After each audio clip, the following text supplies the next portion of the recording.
What would you do if, on your child's birthday, your husband handed you two envelopes, one with a DNA test and one with divorce papers? I never imagined I'd be asking myself that question, but here I am, trying to piece together how everything fell apart so quickly.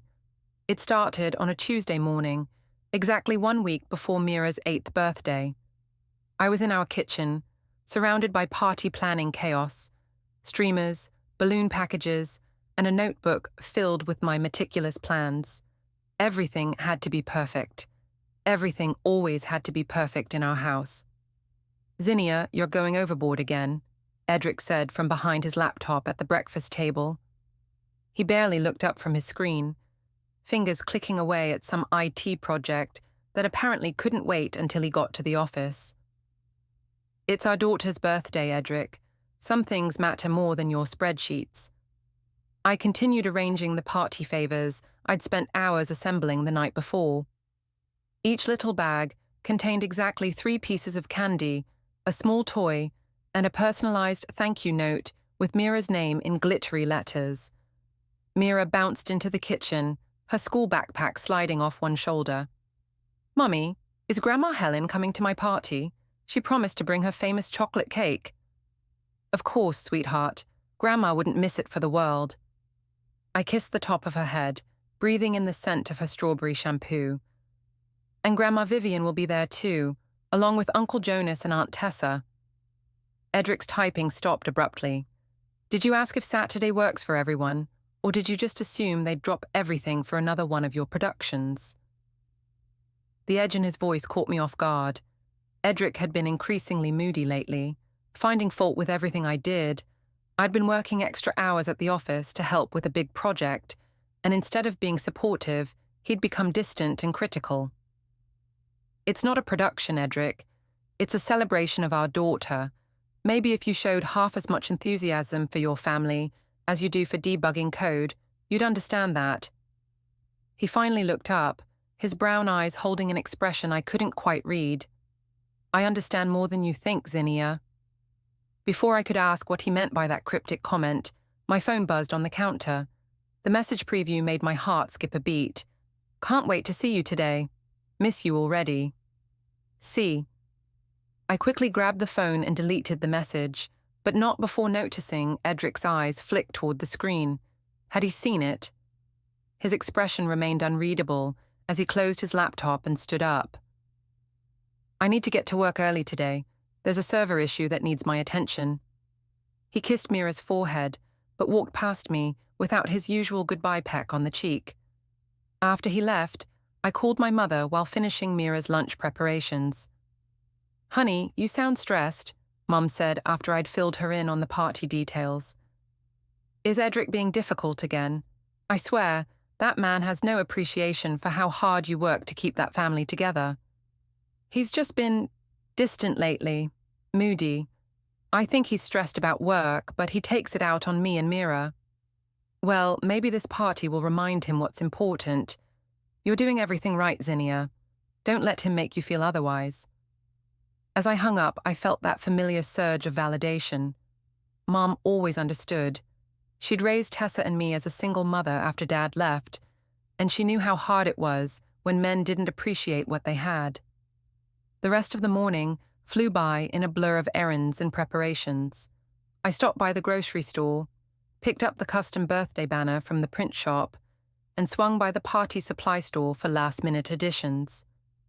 By the time I got to work, I was already running late. "Rough morning?" Callum asked as I hurried past his desk, my arms full of shopping bags. "Just party prep. You know how it is." I tried to keep my voice casual, but my pulse quickened at the sight of his warm smile. Callum had started at our company 6 months ago, and we'd quickly become close. Too close, if I was being honest with myself. "Need any help? I'm pretty good with birthday parties. Used to help my sister with her kids' parties all the time." The offer was tempting, but I knew it would cross a line we'd been carefully dancing around for weeks. "Thanks, but I've got it under control. Edric will help when he gets home." Callum's smile faltered slightly. "Right, of course. Well, if you change your mind." I spent the day trying to focus on work, but my mind kept wandering to Saturday's party. Everything had to go perfectly. I needed it to go perfectly. Lately, it felt like my marriage was held together by these moments of forced family happiness, and I couldn't afford for this one to fall apart. My phone buzzed with another text from Callum. "Lunch at the usual place? You look like you could use a break." I glanced around the office. Our usual place was a small bistro 3 blocks away, where we'd started meeting for coffee breaks that had gradually turned into longer lunch conversations. It was innocent enough, just 2 co-workers grabbing a meal. At least that's what I told myself. "Can't today. Too much to do," I texted back, though every part of me wanted to say yes.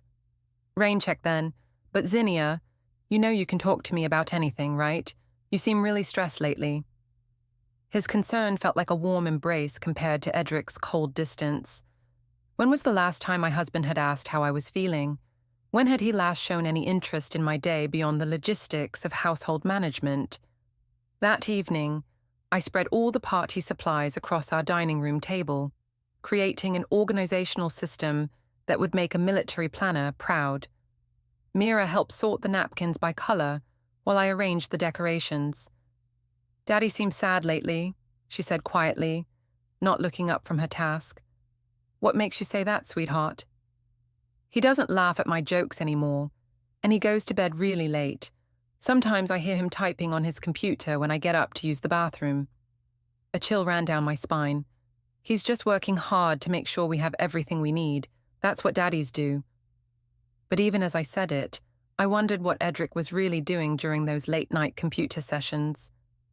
The thought was quickly pushed aside as I focused on the mountain of party preparations still ahead of me. When Edric came home that night, he barely glanced at our elaborate setup. "This seems like a lot for a 7-year-old's birthday party." "She's turning 8, and it's exactly what she deserves. Not all of us can show our love through emotional distance and criticism." He stared at me for a long moment. "Is that really what you think I'm doing? I think you've forgotten how to be present for your family. When's the last time you asked Mira about school? Or asked me about my day? You're physically here, but you might as well be on another planet. Maybe I've been distracted because I've had a lot on my mind lately." His voice was carefully controlled, which somehow made it more unsettling than if he'd shouted. "Well, maybe you could try putting your family first for once. This party matters to Mira, which means it should matter to you." He nodded slowly, but there was something in his eyes that made my stomach clench with unease. "You're right. Family should come first. Honesty should come first, too." Before I could ask what he meant, he disappeared upstairs to his home office, leaving me alone with my party preparations and a growing sense that something fundamental had shifted in our house.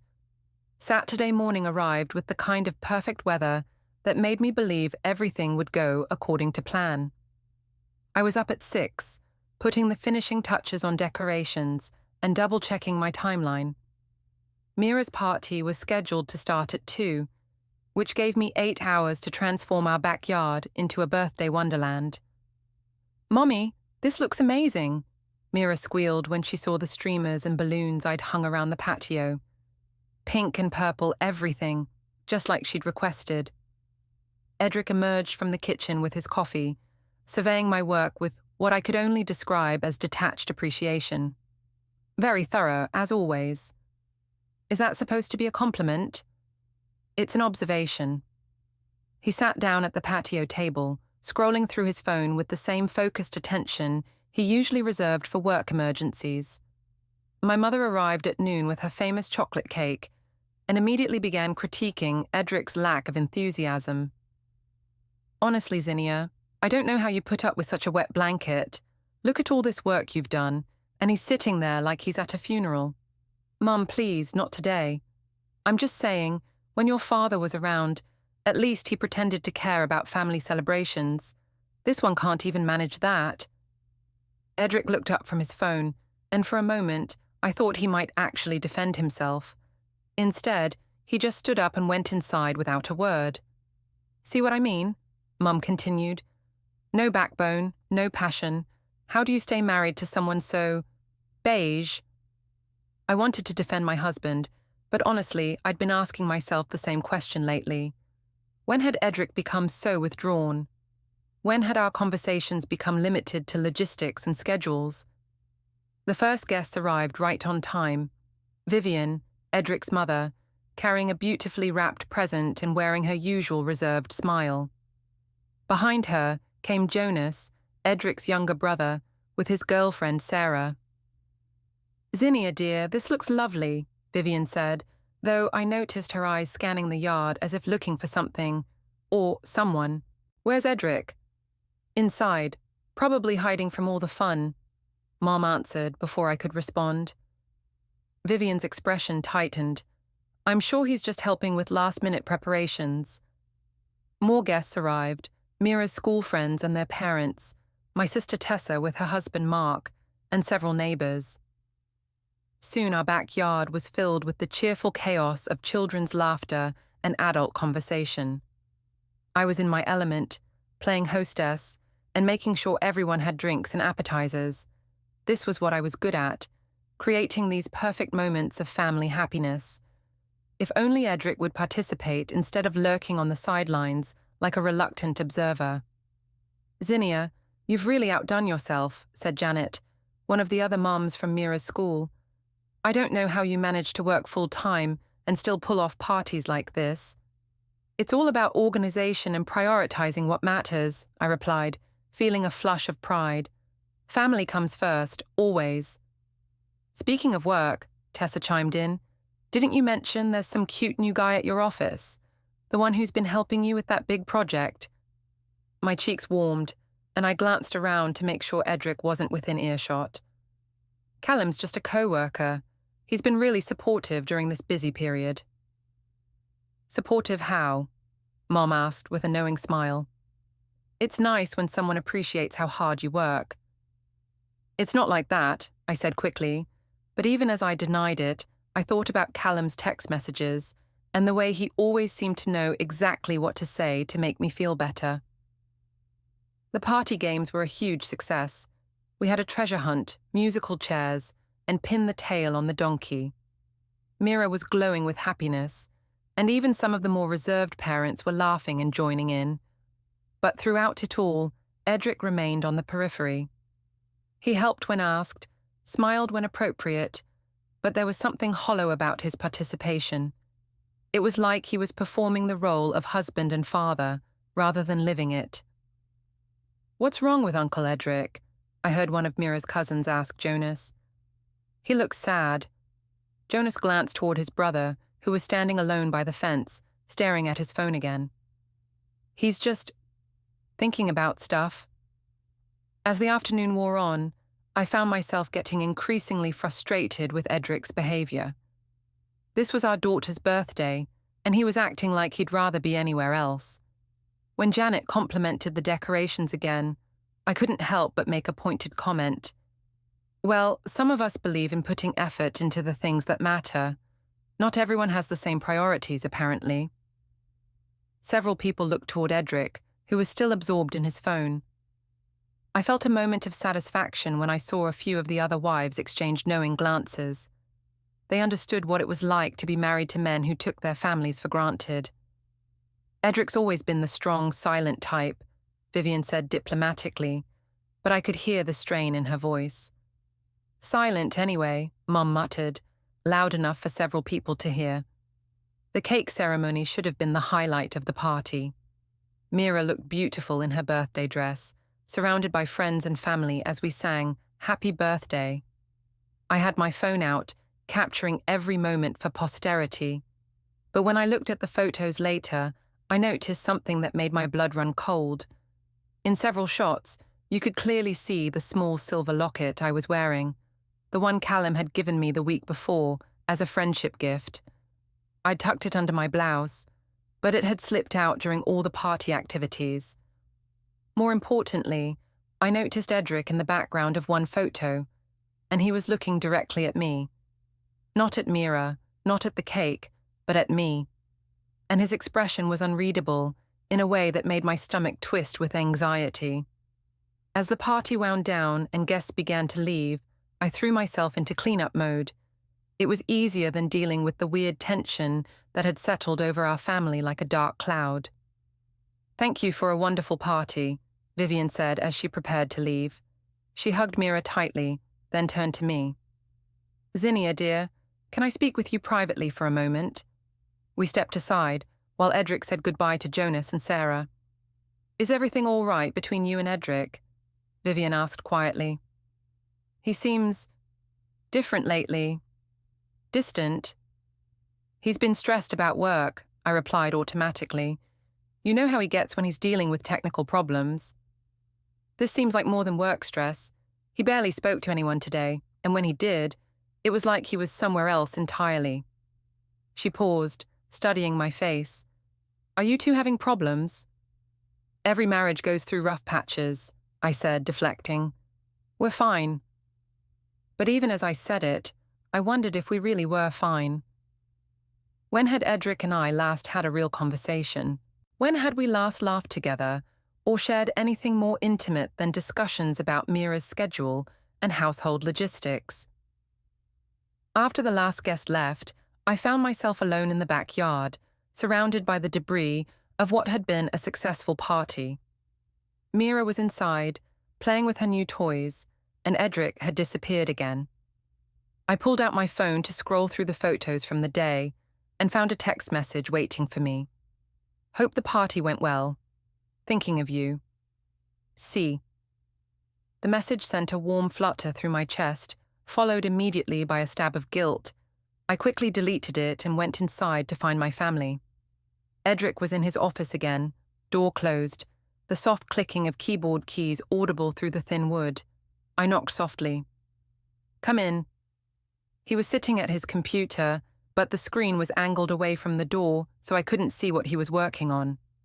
"The party was a success," I said, settling into the chair across from his desk. "Mira had a wonderful time." "Good, I'm glad she was happy."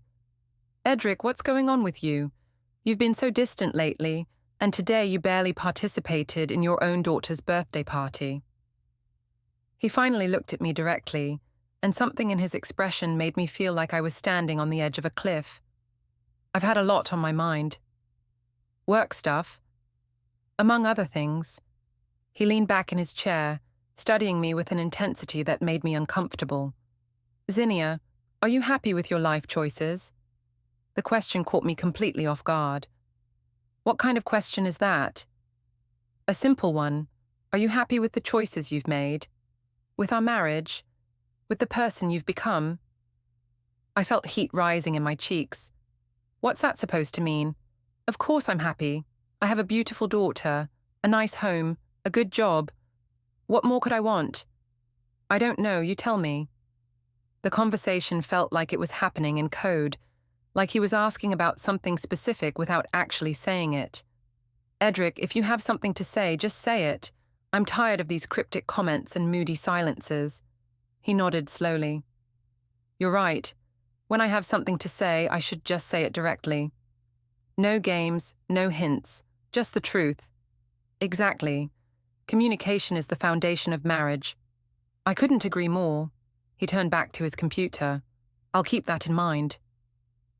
As I left his office, I felt like I'd won some kind of victory, but I couldn't shake the feeling that I'd also just walked into a trap I didn't even know existed.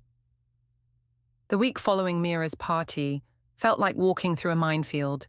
Every interaction with Edric was loaded with subtext I couldn't quite decipher.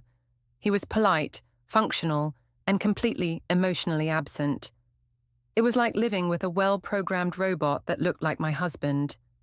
Monday morning, I was running late for work after spending too much time trying to find a blouse that would properly hide Callum's locket. I'd tried to put it away in my jewelry box several times, but something always made me put it back on. It was beautiful, and more importantly, it was given to me by someone who actually noticed and appreciated me. "You're distracted," Edric observed as I rushed around the kitchen, grabbing my coffee and work bag. "Just busy. The Henderson project is due this week, and there's still a lot to coordinate." "Right, the Henderson project." Something in his tone made me look up, but his expression was neutral. You've been putting in a lot of extra hours on that. That's what dedication looks like, Edric. Some of us care about doing good work. I'm sure your colleagues appreciate your dedication. There it was again, that weird emphasis on certain words, like he was speaking in code. My colleagues appreciate that I'm reliable and professional. Unlike some people, I don't phone it in just because I'm having a bad day. He nodded thoughtfully. Reliability and professionalism, important qualities. I wanted to shake him. When had my husband become this passive-aggressive stranger who spoke in riddles? At work, I threw myself into the Henderson project with renewed focus. It was a major account that could lead to a promotion, and I needed something to go right in my life. Callum was working on the technical specifications while I handled the client communications and project coordination. You seem stressed, he said during our morning coffee break. We'd started meeting in the small break room on the 3rd floor, away from our usual work area, where people might notice how often we talked. Things at home are complicated right now. Want to talk about it? He leaned against the counter, giving me his full attention in a way that Edric hadn't in months. Edric's been acting strange since Mira's party, distant, moody, asking weird questions. I think he might be having some kind of midlife crisis. That sounds rough. It's hard when the person you're supposed to be closest to starts feeling like a stranger. Exactly, you get it. He used to be more engaged, more present. Now it's like he's going through the motions of being a husband and father without actually caring about any of it. Callum reached out and briefly touched my hand. You deserve someone who appreciates what an amazing person you are, Zinnia. Don't let anyone make you feel like you're asking for too much. The simple gesture sent warmth shooting up my arm. When was the last time Edric had touched me with any kind of affection? When had he last said anything that made me feel valued or desired? Thank you, I said softly. I needed to hear that. How about lunch today? There's this new place downtown that's supposed to have amazing salads. We could go over the Henderson timeline while we eat. I knew I should say no. Lunch meetings that weren't really about work were dangerous territory, but the thought of spending another hour alone with my increasingly paranoid thoughts was unbearable. Okay, but let's make it quick. I have a client call at 2. The restaurant was perfect, busy enough that we wouldn't stand out, but quiet enough that we could actually talk. Callum was charming and funny, asking about my weekend and actually listening to my answers. He made me feel interesting and appreciated in a way I'd forgotten was possible. You have such a great laugh, he said as I giggled at one of his stories about his previous job. I bet you didn't laugh much this weekend. Not really. Family parties are more stressful than fun when you're the one organizing everything and your spouse acts like he's being held hostage. Sounds like he doesn't know how good he has it. The compliment made me blush, and I found myself leaning closer across the table. Sometimes I wonder if I made the right choices, you know? Got married too young, settled for someone safe instead of someone who really understood me. It's never too late to choose happiness, Zinnia. Life's too short to spend it feeling unappreciated. On the walk back to the office, Callum bought me a small bouquet of flowers from a street vendor. Just because you deserve something beautiful on a Tuesday, he said. I knew I should refuse them, but they were lovely, and the gesture was so thoughtful. I hid them in my car and planned to take them home after Edric left for work the next morning. That evening, Edric was in his office again when I got home. This was becoming a pattern, him disappearing behind his computer screen the moment I walked through the door. Mira was doing homework at the kitchen table, looking as confused by her father's behavior as I was. Daddy's been really quiet lately, she said as I helped her with a math problem. Did I do something wrong at my party? Of course not, sweetheart. Daddy's just dealing with some work stuff. You know how grown-ups get stressed sometimes. But even as I reassured her, I wondered what was really going on. Edric's work had never affected his relationship with Mira before. He'd always been a devoted father, even when our marriage hit rough patches. After dinner, I tried to engage him in conversation about our weekend plans, but he gave me one-word answers while scrolling through his phone. Finally, I snapped, "Am I talking to myself here? Because if you're not interested in participating in this family, maybe you should just go back to your office." "Sorry," he said, putting down his phone. "What were you saying about this weekend?" "I was saying that my sister wants us to come to Mark's birthday barbecue on Saturday, but apparently, you were too busy with whatever's on your phone to listen." I was listening. Mark's birthday barbecue. Saturday. He paused. "Will it be just family, or are you inviting your work friends too?" The question seemed to come out of nowhere. Why would I invite work friends to my brother-in-law's birthday party? "Just wondering how many people from your office you socialize with outside of work." What kind of question is that? I barely know most of my coworkers outside of professional settings. Right, of course. But something in his expression suggested he didn't believe me. Later that night, as I was getting ready for bed, I realized I'd left my phone downstairs. When I went to retrieve it, I noticed the light was still on in Edric's office. Through the partially open door, I could see him staring intently at his computer screen, taking notes on a legal pad. "Working late again?" I asked, poking my head in. He quickly minimized whatever he'd been looking at. "Just finishing up some documentation." "What kind of documentation requires handwritten notes?" "The thorough kind." He turned to face me, and again I had that unsettling feeling that he was studying me like I was a puzzle he was trying to solve. "Zinnia, do you ever think about what would happen if our marriage didn't work out?" The question hit me like a physical blow. "What? Where is that coming from?" "Just a hypothetical question. Do you ever think about what you'd want if we got divorced?" "Edric, what the hell? Why are you talking about divorce?" "I'm not talking about divorce. I'm asking if you ever think about it. There's a difference." "No, I don't think about it because I'm committed to our marriage. Even when you're being weird and distant and asking crazy questions out of nowhere." "But if it did happen, what would you want? Custody arrangements, asset division, that kind of thing?" I stared at him, feeling like the ground was shifting beneath my feet. "I don't want to have this conversation. If you're having doubts about our marriage, then we should talk about that. But I'm not going to sit here and plan our hypothetical divorce like it's some kind of business transaction." "You're right, that was insensitive of me." But he didn't look sorry. He looked like someone who'd just gotten the information he was looking for. As I lay in bed that night, staring at the ceiling while Edric typed away in his office, I couldn't shake the feeling that something fundamental had changed in our house. The man I'd married would never have asked me to plan our divorce. He would never have been so cold and calculating about something so emotionally devastating. The distance between our bedroom and his office suddenly felt enormous, like we existed in separate universes, connected only by the mortgage and shared last name. I could hear the soft clicking of his keyboard, steady and methodical, probably documenting everything we'd discussed. Edric had always been thorough. It was one of the things I'd once admired about him. Now it felt sinister, like he was building a case against me. I thought about our wedding day, how he'd cried when I walked down the aisle, how he'd promised to love me in sickness and health, for better or worse.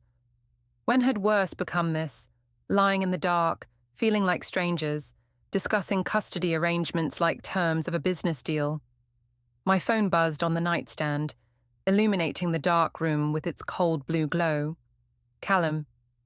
Had a great time at lunch today. You're amazing and I hope you know that." I stared at the message for a long time, my thumb hovering over the delete button. The responsible thing would be to erase it immediately, to block his number, to focus on saving my marriage. That's what the old me would have done. The me who always colored inside the lines, who put everyone else's needs first, who suffocated her own desires for the sake of keeping peace. But that version of me had ended up here, alone in bed at 11 p.m., her husband in another room planning their divorce, feeling invisible in her own life. I deleted the message, but the warmth of his words lingered, spreading through my chest like whiskey. Someone thought I was amazing. Someone had noticed me, really seen me, in a way Edric hadn't in years. The keyboard clicking stopped. I heard Edric's office chair creak as he stood, his footsteps in the hallway. For a moment, I hoped he might come to bed, might lie down beside me and say this had all been a terrible misunderstanding. That he still loved me, still wanted me, still saw me as more than just a co-parent and household manager. But his footsteps passed our bedroom door and continued down to the guest room. A door closed softly, definitively. I rolled over and stared at my phone again, the delete button feeling less like wisdom and more like self-sabotage. Why was I trying so hard to save something that Edric had already mentally ended? Why was I the one lying awake, worried about our marriage while he slept peacefully in another room, probably dreaming about custody schedules and asset divisions? My fingers moved before my brain could stop them, typing out a response. I had a great time too. I hit send before I could change my mind, then immediately regretted it. Then, immediately felt defiant about my regret.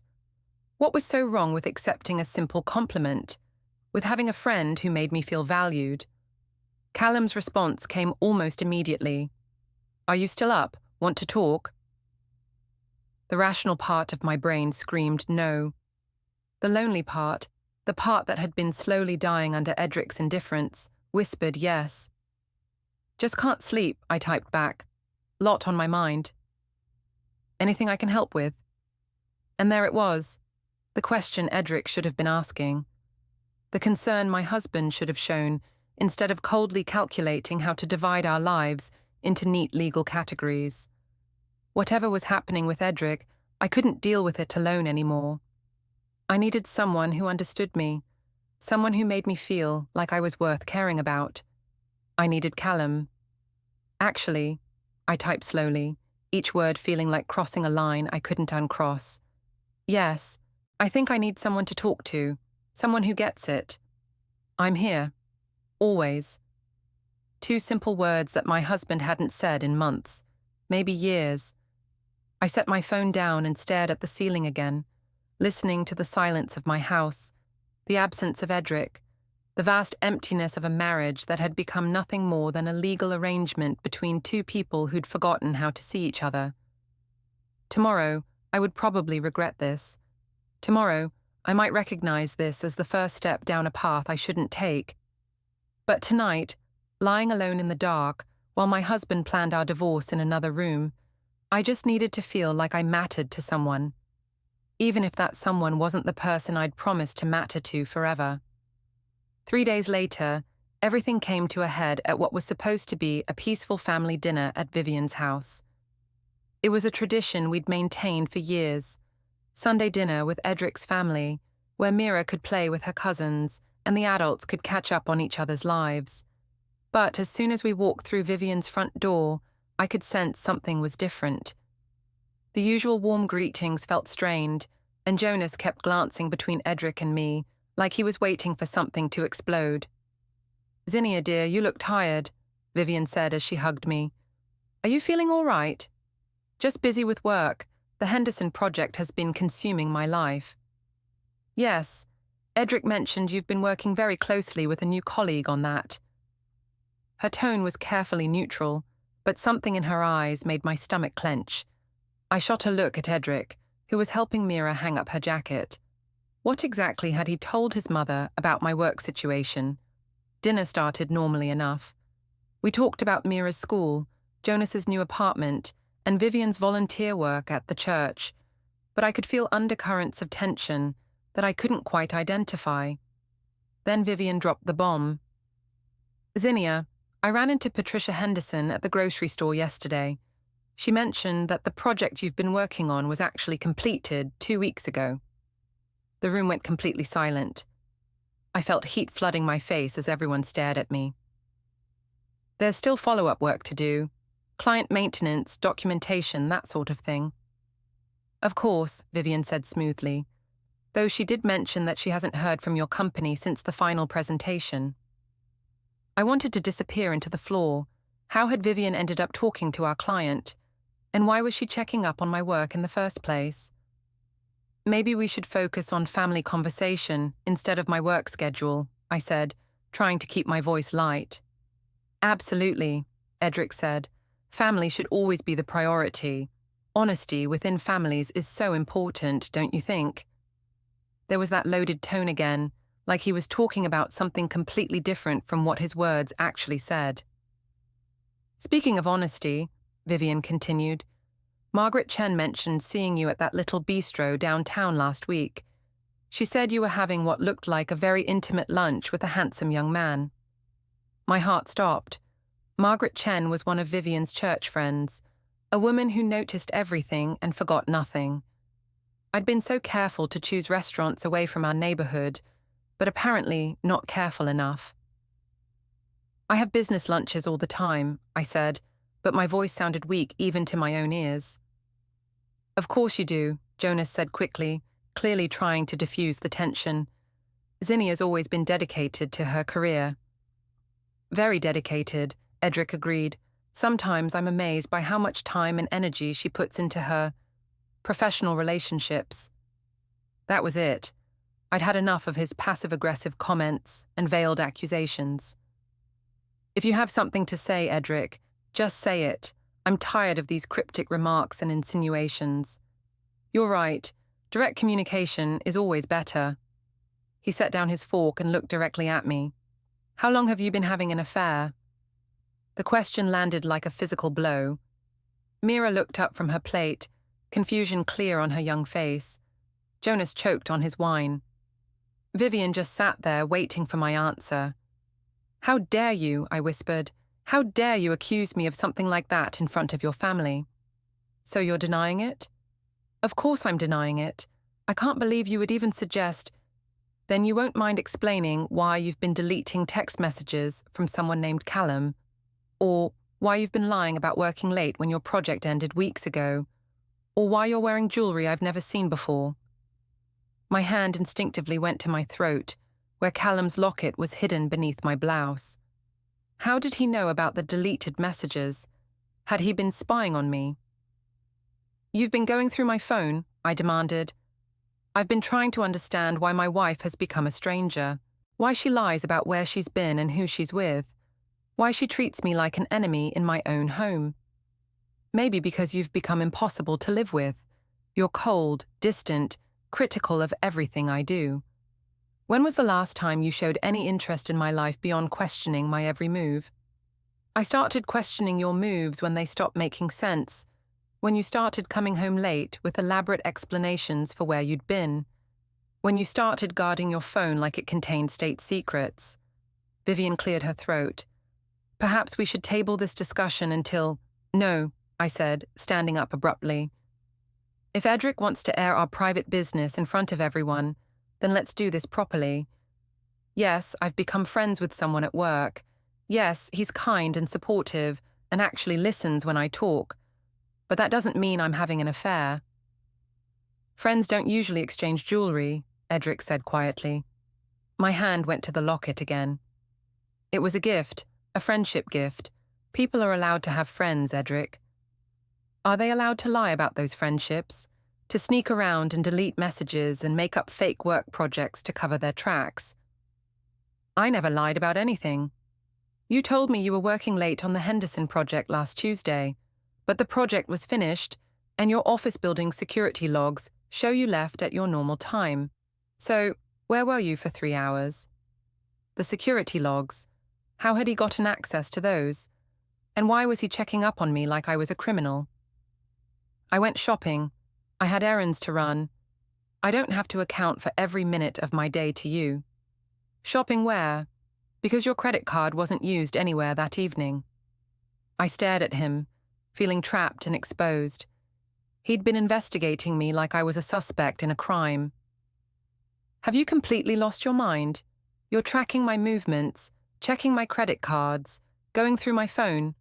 What's next? Hiring a private investigator? I've been trying to understand what happened to my marriage.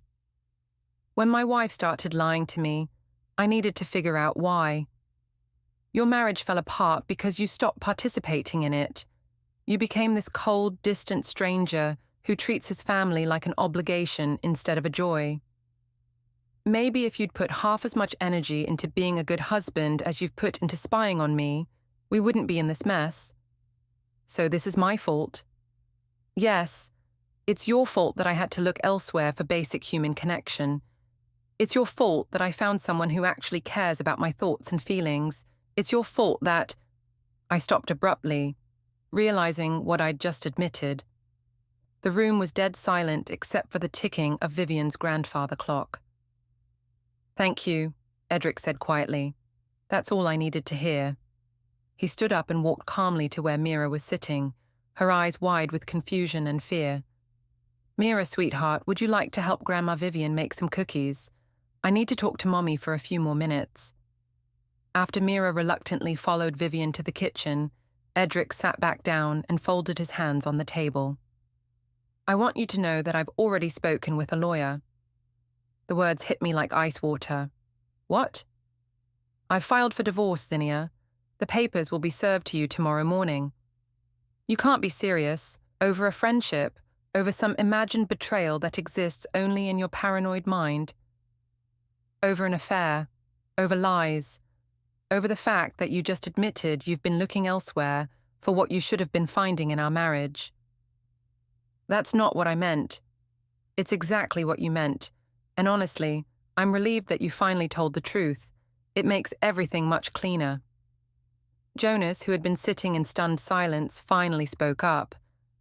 Edric, man, maybe you guys should try counseling first. This seems really sudden. It's not sudden, Edric replied. It's been building for months. I just needed to be sure before I acted. Sure of what? Sure that the woman I married no longer exists. That she's been replaced by someone who lies, cheats, and then blames everyone else for her choices. I felt like I was drowning. Edric, please, we can work this out. Whatever you think happened. I know what happened. I have text messages, photos, credit card records, and witness statements. I know about the lunches, the gifts, the lies about working late. I know everything, Zinnia. Then you know it's not what you think. Callum and I are just friends. We've never...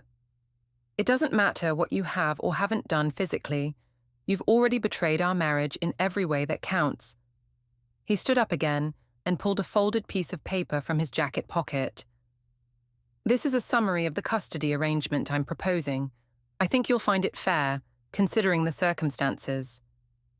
I stared at the paper without reading it. You're really doing this. You're really destroying our family over a friendship.